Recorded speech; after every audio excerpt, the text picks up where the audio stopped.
December 6, 2002, Eminem was at the peak of his popularity. Harry Potter and the Chamber of Secrets was bringing in the money at the box office, and Akira Toriyama was in New York. Why was he in New York? Well, that's what I want to talk about today. Hey guys, Tony here, and heads up, this is not going to be a highly edited video. I just want to talk about some interesting stuff that, well, Kazuhiko Torishima, Akira Toriyama's first editor, just talked about in the most recent episode of his show. So in case you're not aware, he does a show called KosoKoso Hōsōkyoku, which he does along with Yuji Horii, the creator of Dragon Quest, a few other regular people. He does this, I think, like at least once a month. He does a live stream once a month, but I think he drops more audio only content over on the podcast. He's made news because of this show before, because he talks about Akira Toriyama, like working with him, and he tells stories about Toriyama that haven't been told elsewhere. So you've probably seen other Dragon Ball YouTube people talk about information that has come out of this show. And well, the most recent episode live streamed on February 28th. And I do watch this show. Maybe I haven't seen every single episode, but when I see it pop up on my YouTube, I watch it because it's interesting. It's interesting to see this really respected and kind of spicy guy.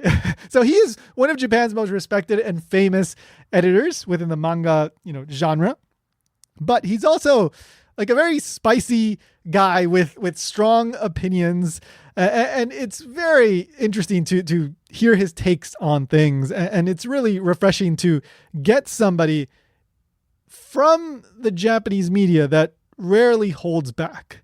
When it comes to Toei and these very corporate entities, everything is very, very planned. And it's like, no, you can't say this. And this is the official statement. But when it comes to Torishima, he just lets it fly. Like he just says what he thinks, and he will poke fun at Toei, and he will criticize them, and he will, he says his opinions like it is. And like I said, it's refreshing to get that, even if you may not agree with him on everything and all that. Like, and yeah, he does come off as a little bit crotchety sometimes, but he's a respected guy.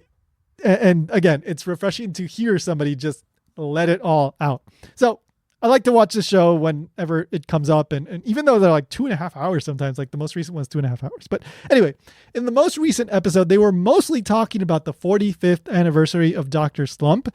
But then there was a part where they talked about the infamous 2009 Dragon Ball Evolution movie. I am Goku. I am Ozaru. And so he had a record of the contract in his storage or whatever in his office, and she found it.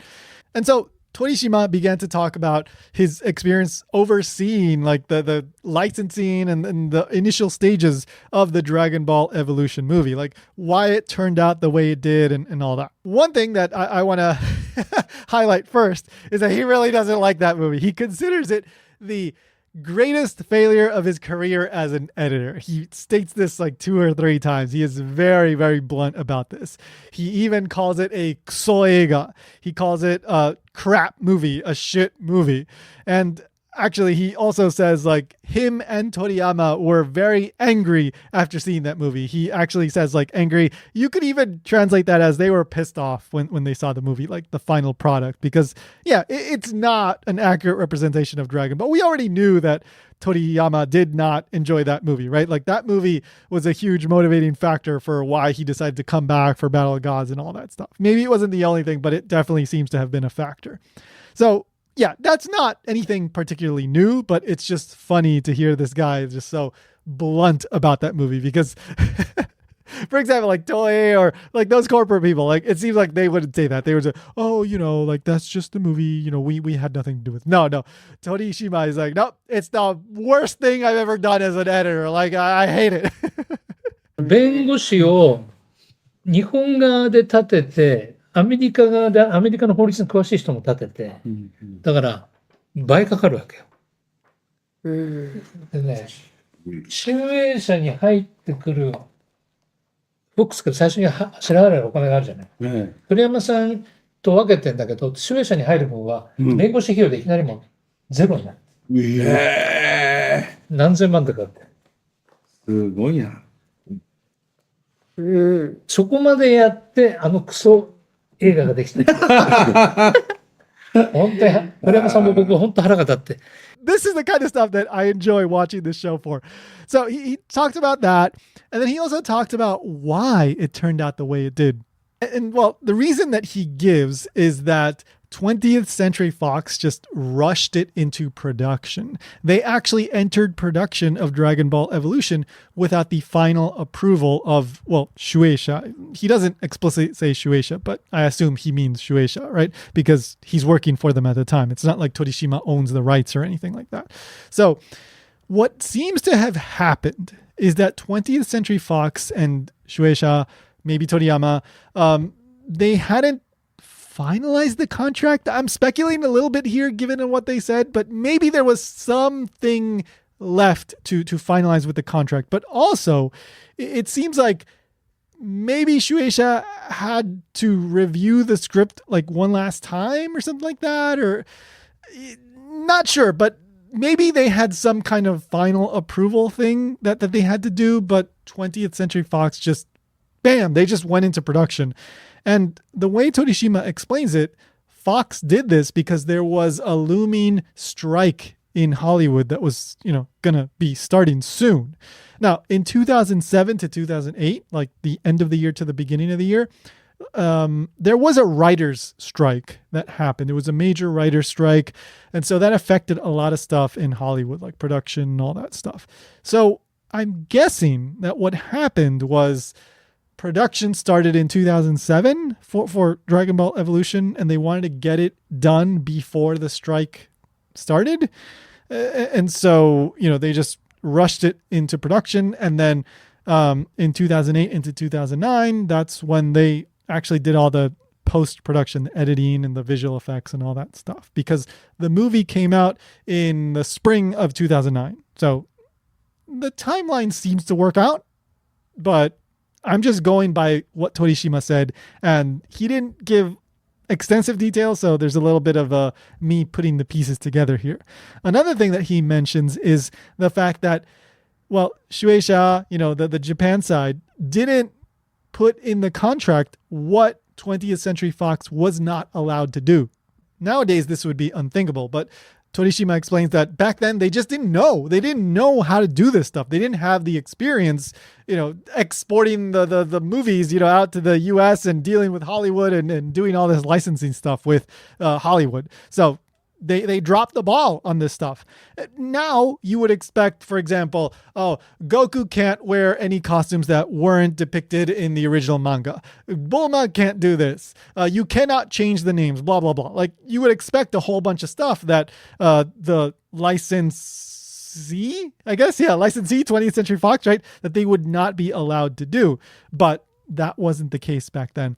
Another thing that they messed up on is the fact that Shueisha didn't put out money. They didn't become, part of the project. They didn't become a co-investor or I don't know, like co-producer or something like that. I'm not sure what the exact terminology would be, but he points out that, at the time, the amount of money required to join in on the project, to put out that money, right, would have been something like, it seems like 2/3-ish of the annual revenue of Shueisha. So it was a huge amount. They couldn't do that, but they also didn't really know that well that you're supposed to do that so that you can have that final approval and you can say, no, this script, not good. We're not moving forward with this. But because they didn't do that, well, then 20th Century Fox could get away with, maybe they had an informal agreement that Shueisha had to look over the script, but then 20th Century Fox was, we don't care. We need to put this out. We need to get this out, or we're going to fall behind schedule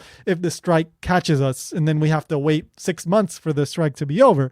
Again, I'm kind of piecing these things together, but Torishima says, yeah, they just didn't have that experience. They didn't put the stuff that they needed to put into the contract. And then 20th Century Fox, they just rushed that whole thing into production. And what we got was a crap movie. Now, let's go back to December 6, 2002. So what happened on that day was that Akira Toriyama and Torishima, and I'm assuming other people from Shueisha, maybe other people that worked for Toriyama, they went to New York to attend an event for Viz Media, because Viz Media had just published the inaugural issue of the English version of Shonen Jump magazine. This was the first and only promotional appearance that Toriyama ever did in the US. And again, it was on December 6, 2002. So he went to this event, he did a live drawing, and he even took questions from the American fans in the audience. He answered their questions. I would have loved to have been there, but yeah, I don't think I knew about the event at the time. And well, at the time I was in Florida anyway, so I probably wasn't going to be able to make it to New York. I was too young to just pay for my own plane ticket and head on over to New York for this thing.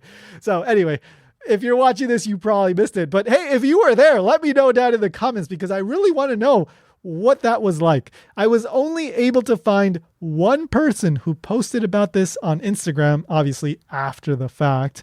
I wasn't able to find any articles that were published by reporters who went to the event. I was only able to find a couple of articles that mentioned the event was coming up. But if you have more information about this event, let me know down in the comments. Anyway, so Akira Toriyama, Torishima, maybe a few other people, they go to this event, and the way Torishima explains it, apparently this trip to New York wasn't only about this event.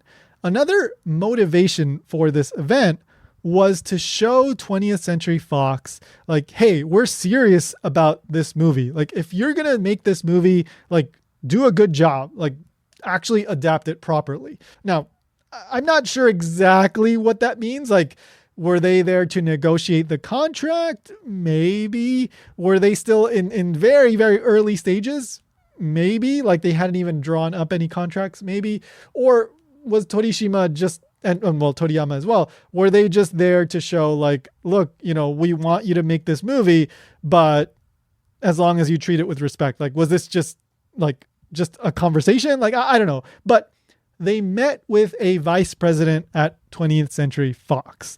We don't know which one. Torishima doesn't say. There were multiple vice presidents at the time, apparently, so I can't say who it was. But they had a meeting with one of the vice presidents. でそこに FOX の副社長のね、に来てもらって、で、鳥山さんと会ってもらって話してもらって。And the vice president of 20th Century Fox brought his daughter. Well, I don't know how many daughters or sons he had, but he brought a daughter. And the daughter, according to Torishima, was a fan of Dragon Ball. So Toriyama very kindly offered to draw a character for her on a shikishi. So shikishi are these white, usually squares. They're kind of like, I guess you could call them autograph boards. Usually you take those, like if you're going to meet somebody famous in Japan, you take one of those with you and you give it to them. You say, oh, can I get you to sign this? So I guess they had some shikishi there on hand. And Toriyama offered to draw a character for this young girl. And the girl asked Toriyama to draw Gotenks for her. Upon hearing that, Toriyama said, who's Gotenks?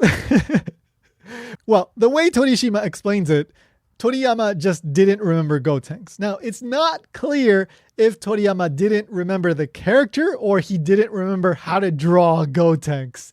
Both are possible, but I'm leaning on the he just didn't remember how to draw Gotenks because remember, we're talking about the end of 2002 and, well, Dragon Ball, the manga, had ended in 1995. So this is, a little over 7 years since the last time that, Toriyama had been drawing the manga.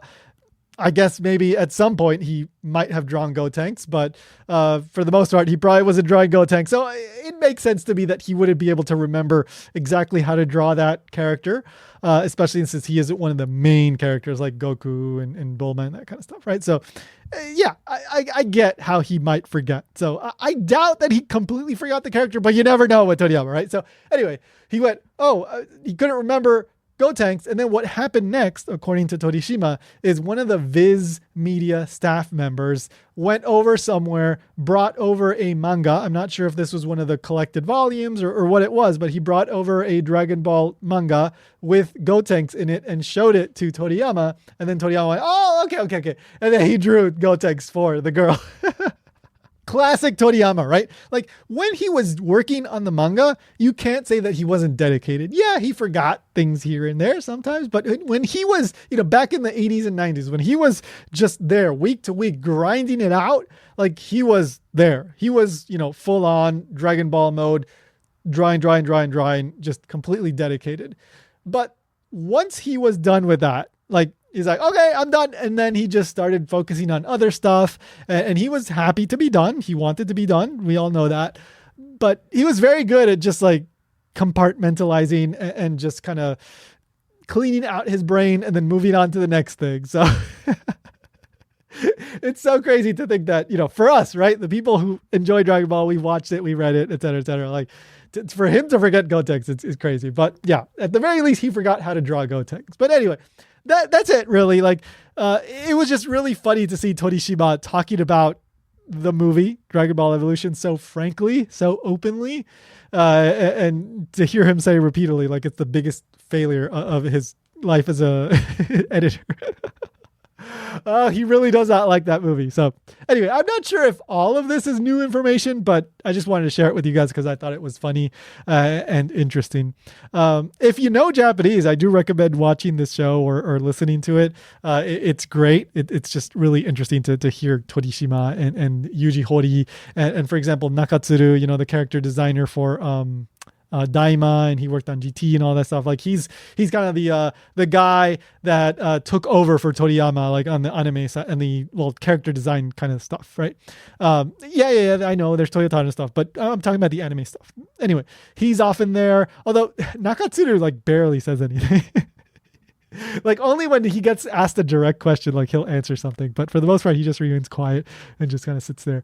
So anyway, it's a fun show, but it's all in Japanese. So you don't really, maybe YouTube does the auto dub. I don't know, but it is a fun watch. So I'm going to keep on watching it. If I come across other interesting stuff, I'll talk about it on the show, but that's it for today. I just wanted to get that out. If you enjoy stuff like this, like behind the scenes stuff, then maybe check out my video about that time Akira Toriyama, like he saved somebody's job.